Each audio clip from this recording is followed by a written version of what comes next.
the Eastern Front became the graveyard of the Nazi army. The 1941 invasion, conceived as a lightning thrust toward Moscow, turned into a hell of frozen trenches and shattered cities. By 1943, after Stalingrad, the Wehrmacht stopped advancing and began to run. Millions of soldiers marched west, relentlessly pursued by a Soviet tide that seemed inexhaustible. Every withdrawal meant razed cities, massacred civilians, and exhausted troops hunted by Red Army tanks and artillery. The Reich fell back, step by step, until Germany itself became a battlefield. And the inevitable question is, how did the Germans, once seemingly invincible, end up being hunted all the way to Berlin? Winter 1942. The fate of the Wehrmacht was already sealed.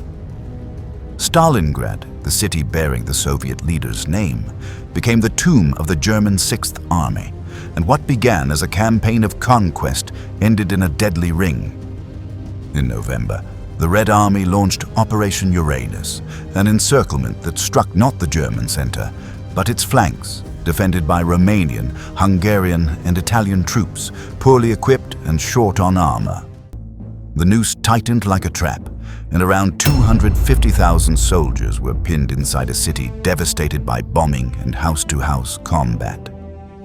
For Hitler, however, the word retreat was synonymous with defeat.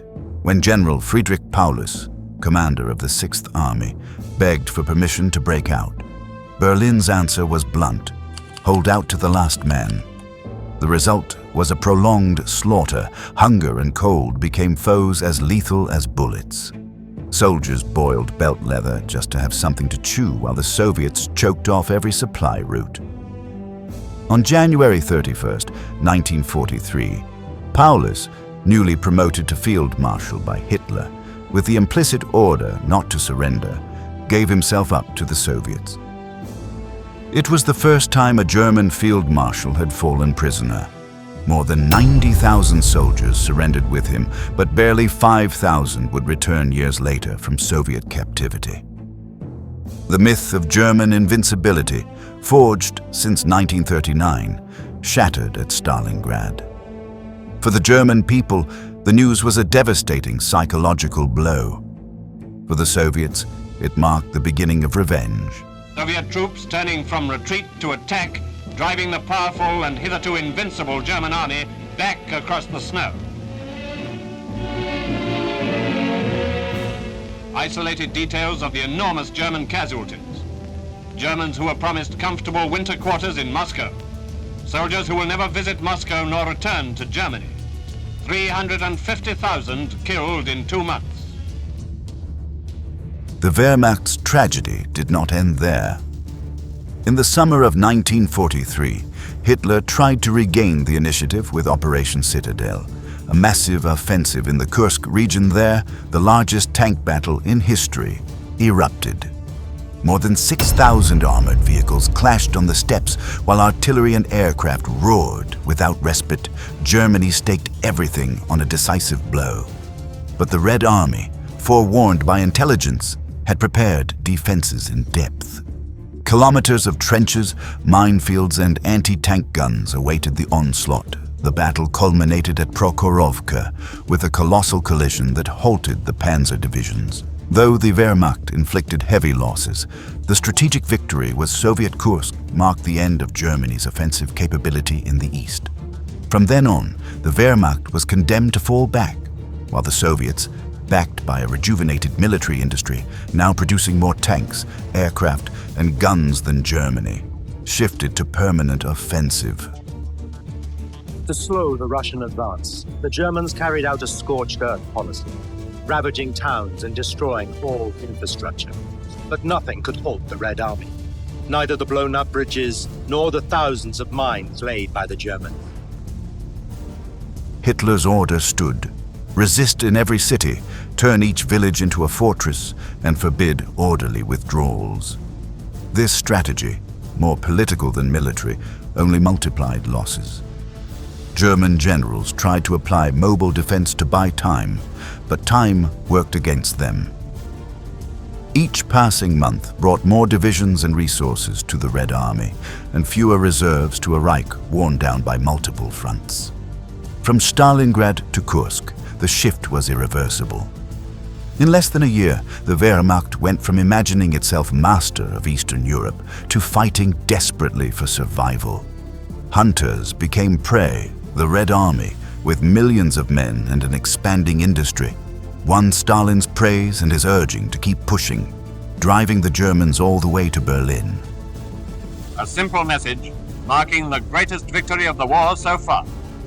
A victory that has meant the crushing of an army, a great blow to German military prestige, an open wound in German morale that no talk from Nazi leaders can really hope to heal.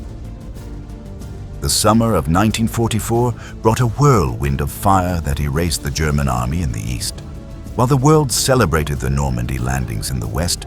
An even more devastating battle raged across Belarus. Operation Bagration, the Soviet D-Day.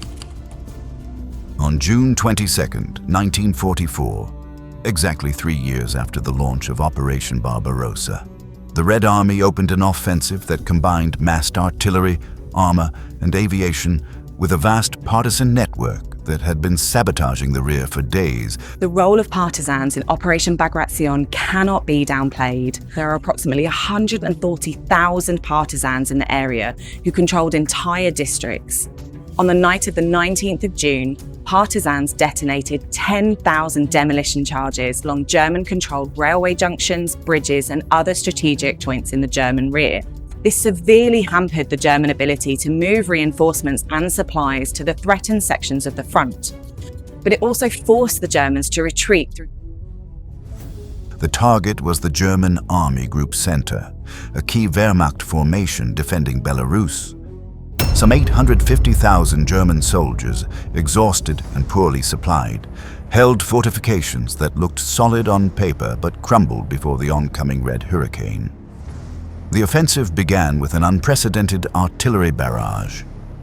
Thousands of guns opened up at once, sweeping trenches, bunkers, and forward positions. Within hours, the defensive lines were buckling under the pressure. Partisans hidden in the forests ambushed supply routes and blew up railways, isolating entire divisions. What followed was a colossal collapse. In a few weeks, Army Group Center was virtually annihilated. 30 divisions were destroyed. Another 28 were cut in half. Of the 850,000 men deployed, more than 60% ceased to be a fighting force. The losses exceeded those at Stalingrad. The Wehrmacht lost not only soldiers, but also the ability to stop the Red Army in the east. For German soldiers, the retreat turned into hell. Constant airstrikes, shortages of food and ammunition, and roads turned to mud or to powder under the summer sun conspired against them. The watchword was to fall back, but each westward step was marked by bodies abandoned at the roadside and columns of prisoners driven toward Siberia. As if that were not enough, orders from the heart of the Third Reich were unchanged. Resist. In the face of the overwhelming Soviet forces, the German commanders wanted to fall back, but Hitler was insistent that they hold their ground. He had designated strategic towns and cities as Festplätze, or strongholds. These were to be defended to the last man. But the Germans had suffered too many losses at the start of Operation Bagration. They didn't have the troops, supplies, or equipment to adequately defend these locations. The contrast with 1941 was brutal. Then, the Wehrmacht advanced like an unstoppable machine, taking thousands of Soviet prisoners and seizing cities in days. Now the roles were reversed. Germans were the ones falling en masse, surrounded, isolated, and beaten by an enemy growing in numbers and confidence. Strategically, Bagration was a mortal blow. In a month, the Red Army surged hundreds of kilometers, liberating Minsk and much of Belarus. Red flags again flew over territories that had suffered 3 years of Nazi occupation. At the same time, Germany was forced to divert divisions from the west, weakening its ability to hold back the Allies in France. Normandy was a deep wound. Bagration was a hemorrhage that left the Reich staggering survivors' accounts describe a desperate withdrawal. Officers trying to maintain discipline were overwhelmed by the reality of collapse. In ravaged villages, civilians paid the price of the advance. Some welcomed the Red Army as liberators, others suffered new reprisals amid the chaos. For many Nazi soldiers, surrender became a terrifying specter. German propaganda had painted the Soviets as monsters, and now prisoners marched toward an uncertain fate with almost no hope of return. Too often, time proved those fears justified. On the 17th of July 1944, the Soviets marched over 50,000 German POWs through the main streets of Moscow to mark their victory in Belarusia. As a symbolic gesture, the streets were washed down afterwards. Most of the prisoners had been captured in Minsk and would spend the rest of the war in Soviet labor camps. Conditions were harsh. A lack of adequate food, shelter, and clothing, combined with forced labor, led to a significant number of German POWs losing their lives. Compared with Normandy, Bagration's numbers are staggering. While the Allies fought to break through fortified beaches, the Soviets smashed entire armies in the open field. German losses in men and material are estimated at 3 times those suffered during the landings in France. For the German High Command, the conclusion was bitter. There was no longer any way to stop the Red Tide. When Bagration ended, the map had changed radically. Germany had lost the center of its eastern line, and the road into Poland lay open. The Reich could no longer dream of holding distant positions. The enemy was entering its vital space. Stalingrad shattered the myth of Nazi invincibility. Kursk seized the initiative. Bagration, with its sweeping violence, delivered the blow that put Germany on its knees. From then on, the question was no longer whether the Red Army would reach Berlin, but when. Everything suggested that 1945 would bring the answer. The Soviet Red Army had an embarrassment of riches to call upon. At the start of 1945, they had 4 million troops on the Eastern Front, in contrast to just under 2 million for the Germans. With this advantage, the USSR launched the Vistula-Oder Offensive in January. A massive strike that swept aside German defenses in Poland and opened the direct road to Berlin. The operation was conceived as the decisive thrust, fielding 5,000 tanks and 4,700 aircraft alongside vast armies of infantry. Confronted with such power, the exhausted remnants of the Wehrmacht could barely resist. On January 12th, Soviet guns thundered. In mere hours, German lines were reduced to rubble, and the offensive surged forward at breakneck speed. Under the thunder of artillery, tanks moved through the breach in the Central European rampart.